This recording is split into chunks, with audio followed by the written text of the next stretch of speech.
मोदी जी खाली पेट होता है। वो तो योग उसके लिए है कि जो 4 लाख रुपए की 1 केजी मशरूम बाहर से मंगाए और मंगा के खा जाए, वह योग कर सकता है। योग तो वो करता है कि सुबह उठे, काजू खाए, पिस्ता खाए, बादाम खाए, अखरोट खाए।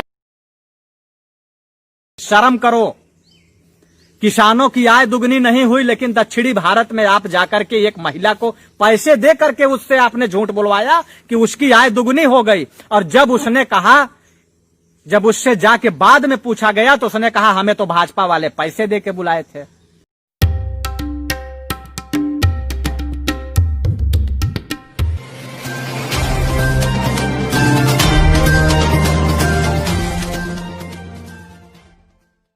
भी क्रांतिकारी नौजवान साथियों और राजेश्वर यादव का प्रणाम।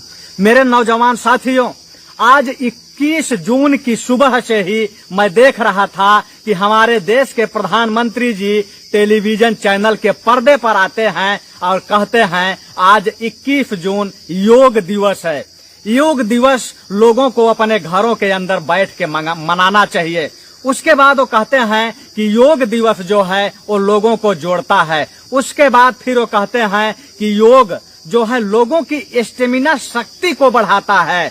उसके बाद कहते हैं कि बच्चे योग करें, नौजवान योग करें और घरों में बैठ के बुजुर्ग भी योग करें। उसके बाद उन्होंने कहा कि इम्यूनिटी पावर बढ़ाने के लिए योग किया जाता है। फिर उन्होंने कहा कि योग करने वाला आदमी कभी अपने धैर्य को नहीं खोता है। यानी हमारे कहने का मतलब यह है कि आज हमारे प्रधानमंत्री जी ये कह रहे हैं कि योग करो। अरे कम से कम इस योग को करने से पहले उनको अपने देश के अंदर रहने वाला जो 100 करोड़ से अधिक की आबादी है, जो किसान है, मजदूर है, बेरोजगार नौजवान है, उससे ये पूछते कि आखिर ये बताओ कि तुम्हारे पेट में रोटी गई है कि नहीं गई है, तुम्हारे घर में चावल है कि नहीं है, तुम्हारे घर में खाने का कुछ है कि नहीं है। लेकिन उन्होंने ये नहीं कहा, उन्होंने कहा योग करो। अरे योग मोदी जी खाली पेट होता है। वो तो योग उसके लिए है कि जो 4 लाख रुपए की 1 केजी मशरूम बाहर से मंगाए और मंगा के खा जाए, वह योग कर सकता है। योग तो वो करता है कि सुबह उठे, काजू खाए, पिस्ता खाए, बादाम खाए, अखरोट खाए और उसके बाद जूस पिए, तो उसके जो शरीर है उस शरीर के उसके चर्बी बढ़ती है, तो वो चर्बी गलाने के लिए योग करता है। लेकिन आदरणीय प्रधानमंत्री जी, आप उसको योग बता रहे हैं जो इस देश के एक छोर से दूसरे छोर तक पैदल पहुंच गया। योग आधे घंटे का होता है, 1 घंटे का होता है, और योग उसके लिए होता है जिसकी रोटी पचती नहीं है। इस देश में 2 वर्ग के लोग होते हैं। एक वर्ग ऐसा है कि 3 किलोमीटर चलता है पैदल अपनी रोटी पचाने के लिए, और एक वर्ग ऐसा है कि 1200 किलोमीटर चलता है पैदल रोटी खाने के लिए। अरे मोदी जी शर्म करिए।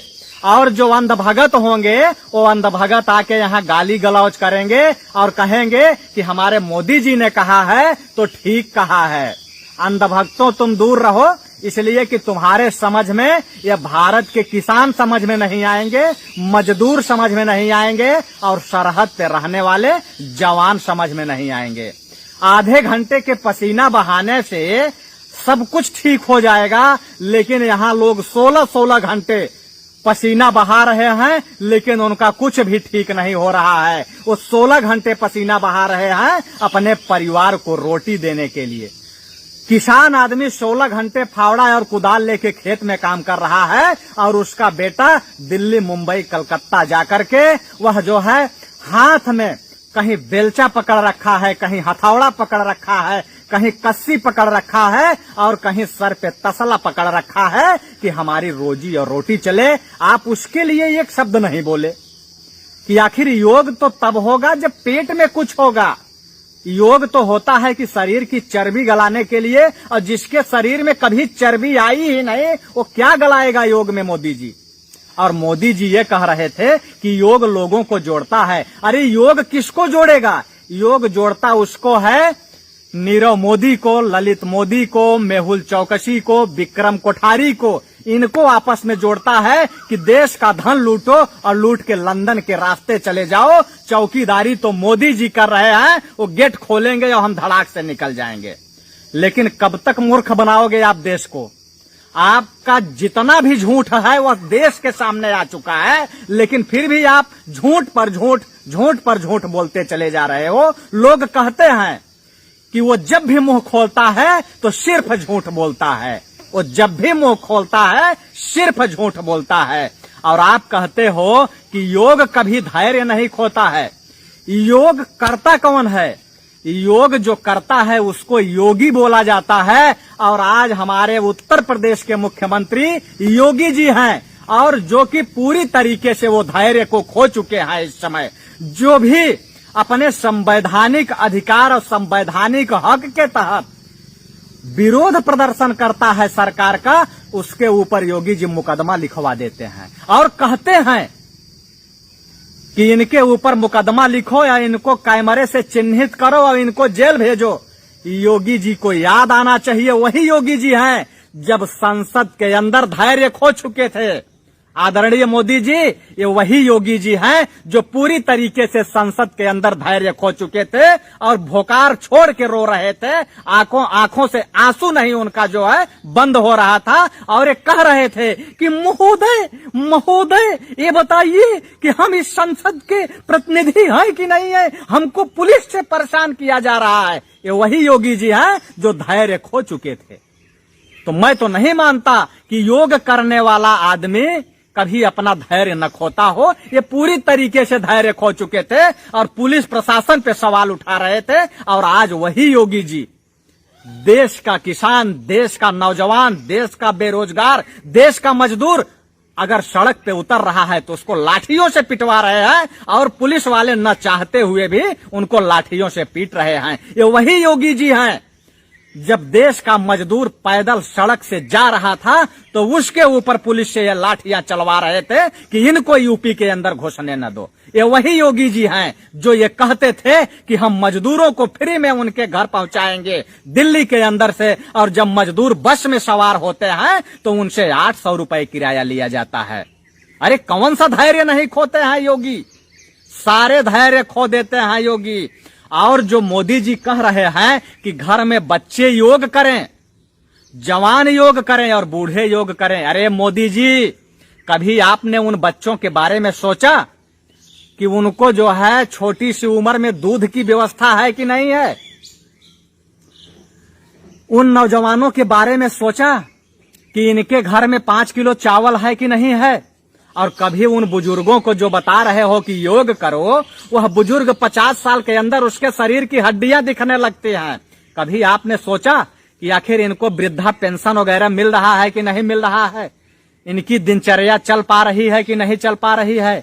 इनको जो है दवा और इलाज मुहैया हो पा रहा है कि नहीं हो पा रहा है? सिर्फ आप आओगे, मशरूम आप खाओ, काजू आप खाओ, बादाम आप खाओ और एरोप्लेन में आप चढ़ो, हजारों करोड़ रुपए जो है विदेश में जाकर के खर्च आप करो, और उसके बाद नीरव मोदी, मेहुल चौकसी, विक्रम कोठारी, ललित मोदी को विदेश आप भेजवाओ देश का खजाना लूट के। तो आपको ये लगता है कि पूरे देश के अंदर जितने भी लोग हैं वो कोई गरीब नहीं है, कोई बुजुर्ग नहीं है, सारे के सारे लोग विजय माल्या, मेहुल चौकसी, नीरव मोदी, ललित मोदी और विक्रम कोठारी हैं। अरे शर्म करो, कुछ तो शर्म करो मोदी जी। हद होती है, बेशर्मी की भी हद होती है। आज आप कह रहे हो कि इम्यूनिटी बढ़ाने के लिए लोगों को योग करना चाहिए, इम्यूनिटी बढ़ाने के लिए लोगों को योग करना चाहिए। आपको इसी लॉकडाउन में देख लेना चाहिए कि जो आदमी 1200 किलोमीटर पैदल चल के अपने घर पहुंच जा रहा है, उसके अंदर इम्यूनिटी पावर कमजोर है, उसकी इम्यूनिटी पावर कम है। इस देश की बेटी ज्योति अपने जो है विकलांग बाप को साइकिल पे बैठा करके 1400 किलोमीटर पहुंचा देती है। नाबालिग बच्ची, उसकी इम्यूनिटी पावर कमजोर है। इम्यूनिटी पावर तो आपकी कमजोर है कि आप विदेशों से मशरूम मंगा रहे हैं 400 रुपए किलो खाने के लिए। आप योग करिए, इम्यूनिटी पावर आपकी कमजोर है, इस देश की इम्यूनिटी पावर कमजोर नहीं है। इस देश की महिला जो पेड़ के नीचे बैठ करके बच्चों का प्रसव कर दे रही है, उसकी इम्यूनिटी पावर कमजोर है। उसकी इम्यूनिटी पावर आप योग से मत बढ़ाइए। कभी आपने सोचा है कि घर में रहने वाला जो आदमी होता है, किसान हो चाहे मजदूर हो, गरीब आदमी, उसके थाली में प्याज होती है, नमक होता है और रोटी होती है, वही उसके लिए बहुत है अगर ढंग से मिल जाए। लेकिन आप तो वह भी छीन लिए। अब कुछ अंधभगत ये कह रहे हैं, ये अंधभक्तों की भी हद होती है, ये कह रहे हैं मोदी जी किसी के घर खाना पहुंचाएंगे। अरे बेशर्मो, डूब मरो। ये तुम्हारे यही मोदी जी हैं कि देश की अर्थव्यवस्था को चौपट कर दिए। नोटबंदी और जीएसटी ला करके पूरी फैक्ट्रियों का जो है कचूमर निकाल दिया। सारी फैक्ट्रियां बंद हो गई, सारी फैक्ट्रियों में ताला लग गया, लोग बेरोजगार हो गए, अपने घरों में बैठे हैं। उनको जो है दाने के लिए जो है मुस्ताद हैं, लाले पड़े हैं। और तुम्हारे मोदी जी कह रहे हैं योग करो। ये कितना झूठ बोलेंगे? आखिर झूठ की भी तो हद होती है। और ये कह रहे हैं कि योग जो है लोगों का उत्साह बढ़ा रहा है। अरे उत्साह तो बढ़ाएगा मोदी जी, आपका बढ़ाएगा।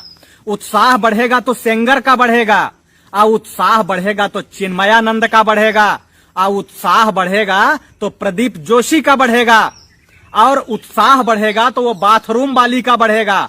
उसका क्या नाम है आप लोग बता सकते हैं? वो जो बाथरूम के अंदर डब साबुन लगा रही थी और वहां योगा कर रही थी, याद है ना आप लोगों को? उसका एक वीडियो वायरल हुआ था कि वो बाथरूम में साबुन लगा के योगा कर रही थी। क्या नाम है उसका?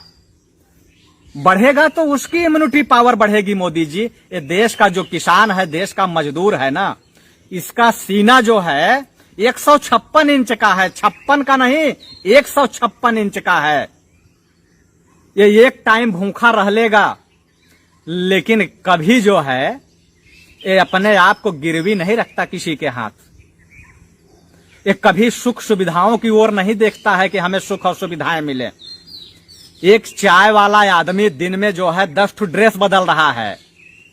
मोदी जी आप अपने आप को चाय वाला कहते हैं, लेकिन मैं हाथ जोड़ के आपसे निवेदन कर रहा हूं कि आप अपने आप को ये कभी मत कहिए कि हम एक चाय वाला हैं। और नहीं तो इस देश के अंदर जो करोड़ों लोग चाय बेच रहे हैं ना, उनसे लोगों का भरोसा टूट जाएगा और लोगों का विश्वास टूट जाएगा कि ये जितने भी चाय वाले हैं ये सारे के सारे झूठे हैं। ये जितने केतली वाले हैं ये सारे के सारे झूठे हैं। याद है ना आपको बाबा भारती की कहानी और डाकू खड़क सिंह की, कि जब खड़क सिंह ने बाबा भारती को ठग करके उनका घोड़ा छीना था तो उन्होंने कहा था कि खड़क सिंह ये घोड़ा तो तुम ले जाओ, लेकिन कभी किसी से यह मत बताना कि हमने बाबा भारती को धोखे से घोड़ा छीना है। तो मोदी जी चाय वालों को बदनाम न कीजिए। ये जो करोड़ों लोग चाय बेच करके अपना जीवन गुजर बसर कर रहे हैं, इनका अपमान आप मत करिए। इन पर से लोगों का विश्वास न उठे, नहीं लोग यही कहेंगे कि चाय वाला सबसे बड़ा ठग होता है। सबसे बड़ा ठग इसलिए होता है कि सत्ता में आने से पहले यही चाय वाला बोला था कि रिक्शे वाले के अच्छे दिन आएंगे। रिक्शा चलाने वाला कहता था कि मोदी जी आने वाले हैं, हमारे अच्छे दिन आने वाले हैं। लेकिन आज वो रिक्शा वाला रिक्शे पर ही मर जा रहा है। तमाम तस्वीरें वायरल हो रही है कि रिक्शा वाला रिक्शे पर मर जा रहा है। उसके रिक्शे पर कोई बैठने वाला नहीं मिल रहा है। उसके बाद आपने कहा था कि हम किसानों की आय दुगुनी कर देंगे। शर्म करो, किसानों की आय दुगनी नहीं हुई, लेकिन दक्षिणी भारत में आप जाकर के एक महिला को पैसे दे करके उससे आपने झूठ बुलवाया कि उसकी आय दुगनी हो गई। और जब उसने कहा, जब उससे जाके बाद में पूछा गया तो उसने कहा हमें तो भाजपा वाले पैसे दे के बुलाए थे। दूसरी बात यह है कि मोदी जी आप पूरे देश का टेंडर लेना तो बंद कर दीजिए। जब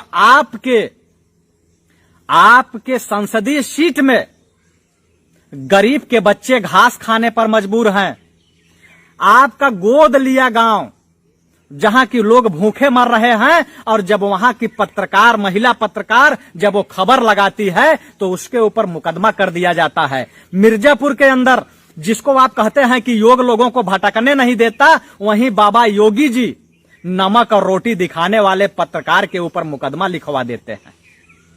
और आज जैसे तिहाड़ी बाबा जैसे लोग जो सिर्फ है आपका गुणगान करने में लगे हैं। जितने भी आज 99% मीडिया है, आप पैसा दे करके उनका मुंह बंद करते हैं। और किसी को आप राज्यसभा भेज करके उसका मुंह बंद करते हैं और अपने मन मुताबिक खबर चलवाने का काम करते हैं। तो मोदी जी शर्म करिए। आज योगा दिवस है, योग है, लेकिन जब लोगों के पेट में चारा रहेगा, लोगों के पेट में अनाज रहेगा, लोगों के पेट में दाना रहेगा, तब योगा भी अच्छा लगता है। लेकिन हम जैसे लोगों की योग की जरूरत क्या है? हम जैसे लोग 16-16 घंटे फावड़ा चलाते हैं, कुदाल चलाते हैं, और आज जितने लोग एक टांग उठा उठा के योग कर रहे हैं, ये जितने लोगों को आपने मूर्ख बनाया है, जितने लोग टांग उठा के योगा कर रहे हैं, अगर 3 घंटे किसान के साथ और मजदूर के साथ आप लगा दीजिए तो न इसको हार्ट अटैक आ जाए तो आप बताइएगा। जब चिलचिलाती हुई धूप में आप एसी चला के बैठते हैं ना, मोटी वाली दीवार के अंदर एसी चला के, तो वो समय जो किसान होता है ना, 48 डिग्री टेम्परेचर में फावड़ा लेकर के खेतों में काम करता है। जब आपकी एसी चलती है और वो भी कूल वाली, खूब ठंडी वाली, तो उस समय ये लोहे के या लोहा गलाने की जो भट्टियां होती है ना, मजदूर बेलचा लेके उसमें कोयला झोंकता है। स्टीम जो बॉयलर प्लांट होता है ना, वहां कोयला झोंकता है। आप योगा की बात करते हैं, वह योगा 24 घंटे करता है। वह जो कोयला झोंक के आता है 16 घंटे, और जब 8 घंटे जब वो खा के नींद लेता है 4 घंटे ना, तो वो रात के सपने में भी कोयला झोंक रहा होता है। और हथौड़ा चलाने वाला रात के सपने में भी हथौड़ा चला रहा होता है। तो मोदी जी कम से कम आप जाइए, क्षेत्र में जाइए, गांवों में जाइए, गरीबों के घर जाइए। यही जब 2014 में जब चुनाव चल रहा था, तो आप सैनिकों के घर जाते थे, उन शहीदों के घर जाते थे। लेकिन सत्ता में आने के बाद क्या आपने किसी शहीद के घर गए? पुलवामा में सुनियोजित तरीके से जो हमला किया गया, पुलवामा में केवल 19 की सत्ता हासिल करने के लिए, क्या कभी पुलवामा शहीदों के घर जाने की जहमत उठाई आपने? कभी गए वहां? जब हेमराज की मौत हुई थी और जब पाकिस्तानी गद्दारों ने उनका जो सर काट के ले गए थे, उस समय आप बड़ा विधवा विलाप कर रहे थे कि हम पाकिस्तान की ऐसी कर देंगे, तैसी कर देंगे, हम 10 के बदले 100 सिर काट के लाएंगे। और जैसे ही आप सत्ता में आए, नवाब शरीफ की मां के चरणों में गिर पड़े, बिरयानी खाने चले गए। कब तक लोगों के आंखों में धूल झोंकेंगे? आज ये जो चाइना आंख दिखा रहा है, इसी चाइना के राष्ट्रपति जिनपिंग को आप झूला झूलाने गए थे। ये आपका 56 इंच का सीना नहीं था, ये तो मैं चुटकी बजा के कहता हूं कि ये 16 इंच का भी सीना नहीं था। जिस चीन के आप जाके वहां झूला झूला रहे थे, और जो चीन आज हमारे सैनिकों को मारा है, वही चीन की नानी याद दिलाए थे रेजांगला में और नाथुला में। हम लोग, हमारे जो जाबाज सिपाही थे, जो आप योगा की बात करते हो ना, तो योगा आप नहीं करते हो, योगा कोई सांसद विधायक नहीं करता है, वो तो अपनी तुमड़ी जैसा पेट भरते हुए लगा रहता है। योगा किसान करता है 16 घंटे, और उसका बेटा करता है जो खेतों की मेड़ पे योगा करते करते सरहद की सीमा पर योगा करने चला जाता है हथियार लेके। और आज चीनी सैनिक उसको मौत के घाट उतार रहे हैं, और आप बेशर्म बयान दे रहे हैं कि चीन जो है हमारी सीमा में नहीं घुसा है, और न तो चीन जो है हमारी जमीन कब्जा किया है। कब तक लोगों की आंखों में धूल झोंकोगे? आखिर चीन पर जो शहीद होने वाले सरहद के सिपाही थे, क्या आप गए उनके घर? क्यों नहीं गए? आपको अपनी मौत का डर दिख रहा है कि हम जाएंगे तो हमको कोरोना हो जाएगा। आखिर जब ये कोरोना काल में पूरे देश का जाबाज सिपाही लोगों को अपने घरों तक पहुंचाने में लगा हुआ था, उस समय न तो आप दिखाई दे रहे थे और न आपका तड़ी पार गृह मंत्री दिखाई दे रहा था। आप देश बचाने की बात करते हैं, और आप सत्ता में आने से पहले यह भी कहा था कि जब हम सत्ता में आएंगे तो एक भी अपराधी सांसद बचेगा नहीं। अरे आपकी ही सरकार में इन सेना के नाम पर जो आप वोट लेके आए, आपकी ही पार्टी की सरकार थी जब ये लोग कफन चोरी किए थे। कफन चोर जो शहीदों के कफन को नहीं छोड़े थे, उनका ताबूत घोटाला करने में लगे थे। इन कफन चोरों को आपने जांच करा के जेल भेजने का काम किया, लेकिन वो तो चोर थे ही थे। आपकी सरकार में तो राफेल घोटाला जो हुआ, उसकी तो अजब कहानी है। और राफेल घोटाला कोई छोटा घोटाला नहीं था मोदी जी, लेकिन संवैधानिक संस्थाओं से लेकर के सारी सरकारी संस्थाओं तक को आपने दबाने का काम किया। आपके पास जवाब नहीं था कि आखिर राफेल घोटाला कैसे हुआ, 2G स्पेक्ट्रम घोटाला कैसे हुआ। 2G स्पेक्ट्रम में आपने क्लीन चिट दे दिया। तो शर्म करिए मोदी जी, यह योग से देश नहीं चलेगा।